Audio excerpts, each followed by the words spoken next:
Hi, kindergarten. So I'm going to introduce you to the second part of this assignment. And to get us started, I'm actually going to introduce you to an artist. His name was Vasily Kandinsky. Some of you may have heard of him before. He had this special ability that most people don't have.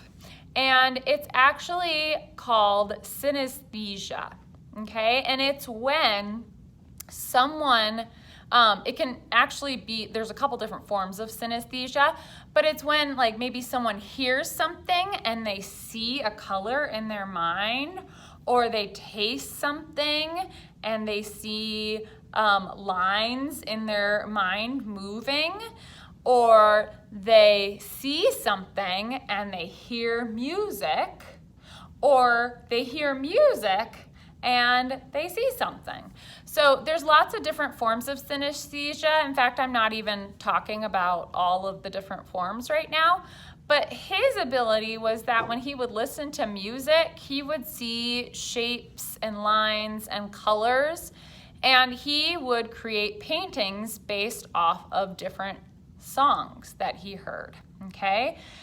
So here's an example of one of his artworks, okay? Lots of different lines in this piece, different colors, different shapes. And he did this while he was listening to music. And usually he named his paintings after the name of the song, okay? So another one of his paintings with different types of line and shape and color. So today we are going to listen to music, and we are going to imagine what we think that music looks like on paper. And you're going to create different types of lines and shapes and colors based off of the music. And we're going to do something called Pastel Resist. So you're going to use an oil pastel, which, remember, these are different from crayons because oil pastels are soft and oily and crayons are hard and waxy.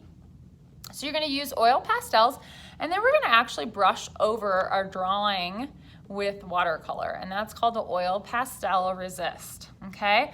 So I'm going to show you how you're going to go about doing this, but I actually don't have music on right now because I'm filming from my phone, and usually I would just play music from my phone. So we're gonna just pretend like I'm listening to music while we do this, okay? So if you were in the classroom, usually I play the Fantasia soundtrack and some other soundtracks for you to listen to while you do this. It's your choice of what kind of music you listen to at home, but I do recommend the Fantasia soundtrack because it's got a lot of different kinds of songs on it. So what you're going to do is while you're listening to the music, you are going to use your oil pastel to make different types of lines and shapes that you think fits the song that you're listening to, okay? So when I listen to the Sugar Plum Fairy song, I always do little dots with purple because that reminds me of the music, and the purple reminds me of the sugar plums, okay?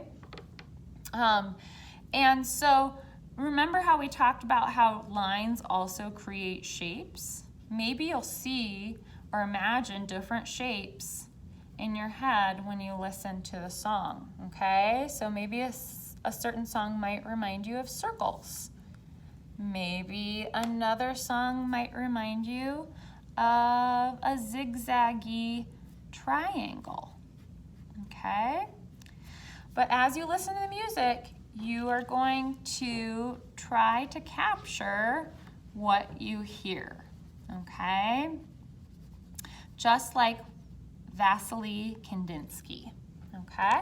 You can also color in certain areas if you would like, okay?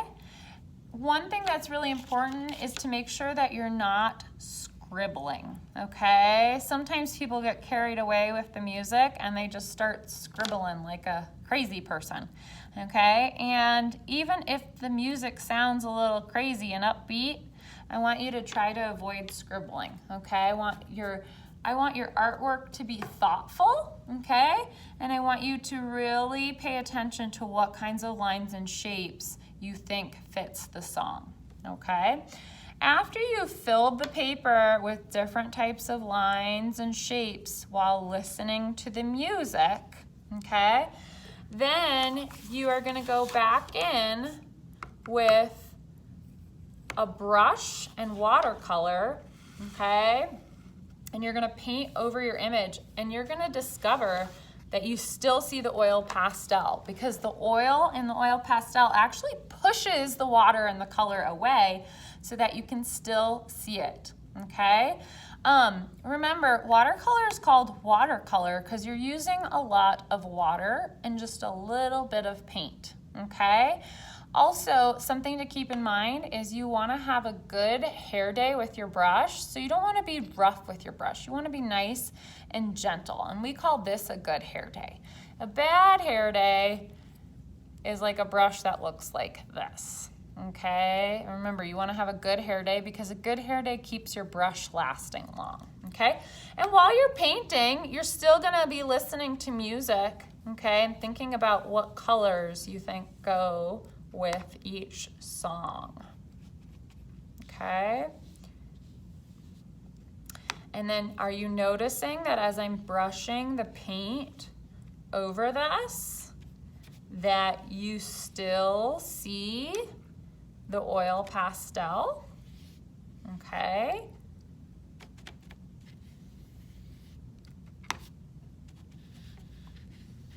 All right. And to finish this piece, you'll paint over the entire painting, okay, until the whole piece of paper is filled, okay? All right, I will take any questions, comments, concerns when we meet on the Google Meet, okay? All right, happy art making.